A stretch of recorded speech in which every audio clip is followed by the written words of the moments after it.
Hey everybody, it's Aluna Michaels, Esoteric Astrologer, coming at you to talk about the events of September 2019. Excuse my hair, I've been at the beach today, and even though the hurricane is on the other side of Florida, it was crazy, and today I just gotta do this video anyway, so I'm a little bit late, it's the 4th. Okay, so on August 30th, we had a new moon, and the new moon is always the sun and the moon together, conjunct. But also Mars was there. So Mars is in Virgo as well. And that was just quite a big beginning for September. So when Mars, and we'll talk a lot about Mars over the next few minutes here, because Mars is in Virgo, and of course the sun's in Virgo, because it's, the sun's in Virgo, it's September. And Venus is also in Virgo, Mercury's in Virgo, they're all kind of going through together. So when the moon was there too, it was like, wow, like a lot of energy converging. And Virgo is about getting clear about things, being sure of your priorities. Also Virgo is a lot about being kind to yourself, nurturing others, about health, about nutrition, about creating goals and things like that too. So you think of like kind of that back to school kind of idea about, kids put all like their pencils together and the notebooks neat and all this kind of stuff. It's kind of Virgo-y energy, but it's nurturing you. It's helping you streamline things. But it also can be about getting back to your value system, about, I really want to be taking better care of my body. I want to be sleeping better. I want to be living up to my values, having my actions match my ideas. That's another big thing about Virgo. The other big theme with Virgo, excuse me, is about kindness to yourself. When so many planets are in Virgo, people can be very self-critical. And you think of Virgo, people think, oh, Virgo is critical to others. It's a critical sign or something, or they're neat freaks, or that's the other thing with Virgo. That's why that's kind of ordering things, but not necessarily cleaning your house, which it can be, but helping you make sure your life is streamlined and orderly to have the results you want is more the Virgo. But this idea of the criticism is that Virgos tend to be hard on themselves mostly. And with all of those planets in Virgo, especially Mars, which Mars is how our actions are going, it can be like picking on yourself. So how do you create these goals and set your priorities while still being kind to yourself? So making sure, maybe this helps that the Venus is also in Virgo, that you have enjoyment time as well.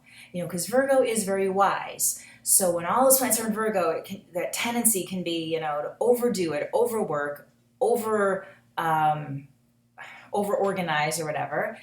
That the Venus in Virgo is like, hey, the wisdom also that you rest, you have periods of rest, you take breaks, you put in wonderful little mini vacation on a weekend or something like that. So watching the tendency to do too much, as well as there's the enthusiasm to get it done. But when it gets to that, just getting a little crazy with yourself, it's like, all right, let's pull back a little bit. So with all these planets in Virgo, Sun and Mars, let's just take them, kind of break them down a little bit. The Sun and Mars are very active. It can be very impulsive, but it's very courageous. So, tackling things you haven't tackled for a while, challenging yourself with things is great for Sun and Mars, and great for fitness as well, and things like that. Mercury and Mars, and this is even more of a double-edged sword, because Mars can be anger and Mercury's communication. So again, watching that over-critique on yourself, but also maybe even thinking about affirmations, or what language you're saying, what kind of statements you're constantly saying to yourself. Because Virgo can be about having a ritual. Mercury's your thinking, and Mars is like what's kind of driving you. Say, what kind of thoughts am I thinking all the time? Maybe even writing them down, or having a friend say, yeah, you say things all the time. And like I had a friend who's really funny, and he would see something like, he didn't think a girl was cute or something, and he would say, scared of that. And he'd always say, scared of that. And he was a real tough-seeming guy, but I always thought, he has a lot of fears, and I found out a lot about his childhood. It was very interesting. He came from a very rough background, but he's had this tough exterior, but I thought what he always said was scared of that.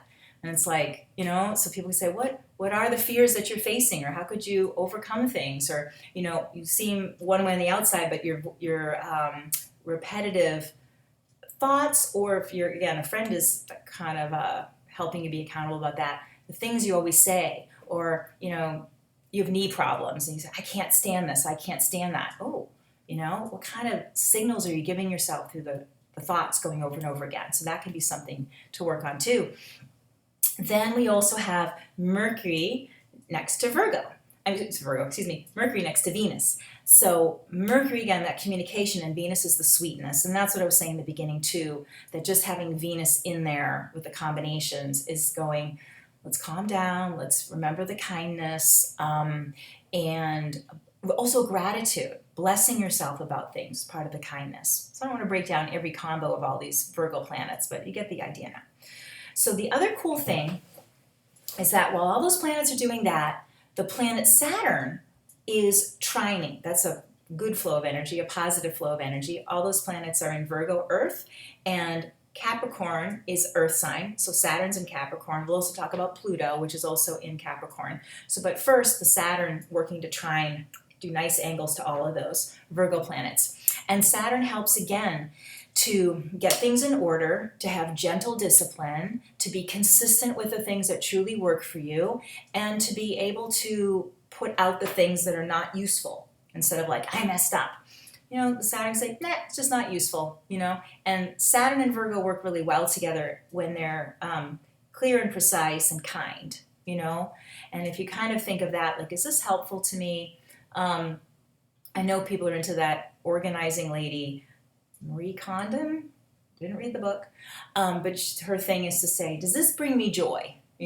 So it's kind of like, is this thought useful? Is this activity useful? Is this, is this causing me to be streamlined or to be bungled? And just sort of not helpful, not useful, kind of letting go in that regard.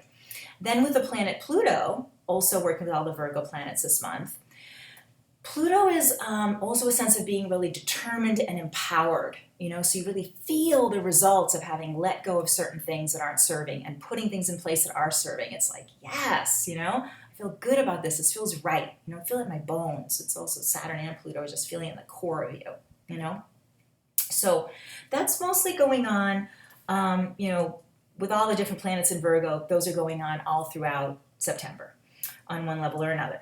Now,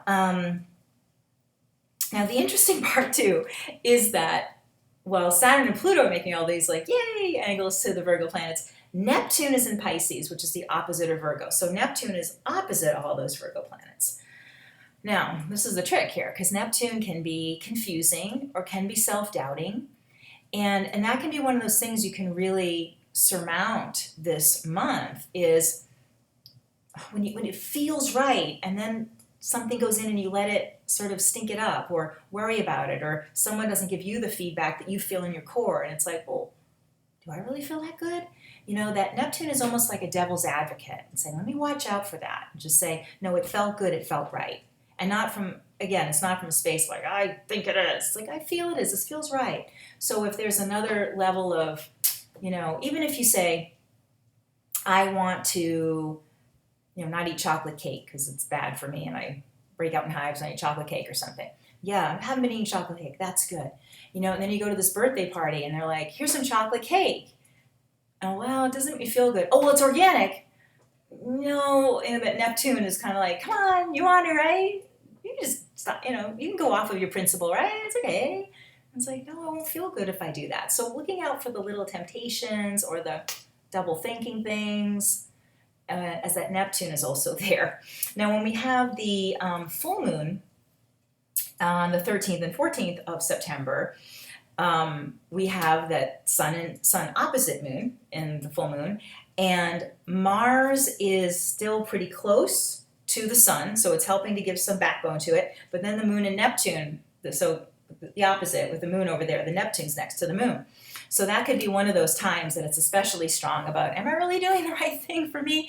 And just maybe even exploring the fears you may have around it. Like, for instance, if you're going to not eat chocolate cake and you're going to go to the party and your mother-in-law is going to be really mad and you eat the chocolate cake, it's like, oh, I'm going to have to face that.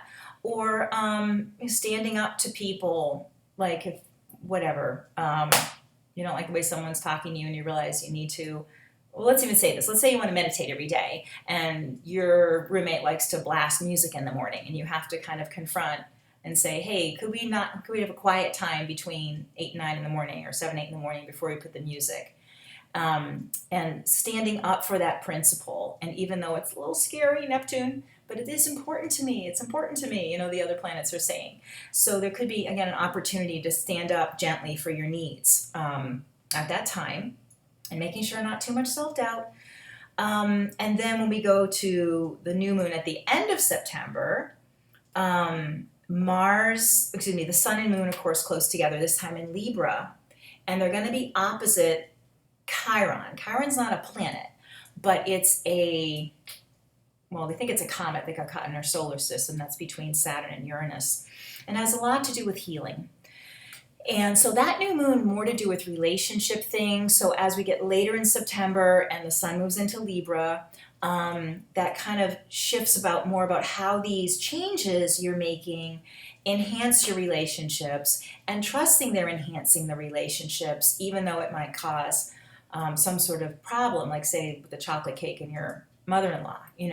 They say, I really want to be standing up for things for myself, my own body, and it's hard to say this to you, but then maybe you develop more trust with her rather than just taking the cake and then throwing it in the garbage disposal when she's not looking or something like that. Like if you're honest and clear, and it's like, and she might say, you know what? I also break out in hives and I eat chocolate cake. Maybe I should start making carrot cakes or whatever it is. Or she just feels like, wow, I really feel you trust me. You could tell me that. And thank you. So a lot of these things where you'll be first doing it within yourself could also end up inspiring other people, or again, making relationships better, and feeling you even like yourself more. And then you can continue to stay on your course of whatever it is. So that is the month of September. Remember, if you want any more information about me, alunamichaels.com. You can ask to schedule a reading there. You can get a link for my book that is called the Spiritual Gifts of the 12 Astrological Signs, and you can get that on Amazon as well, on Kindle, or ask me for a PDF through my website. And I hope all of you have a wonderful September, and I'll see you in October, and bye-bye for now.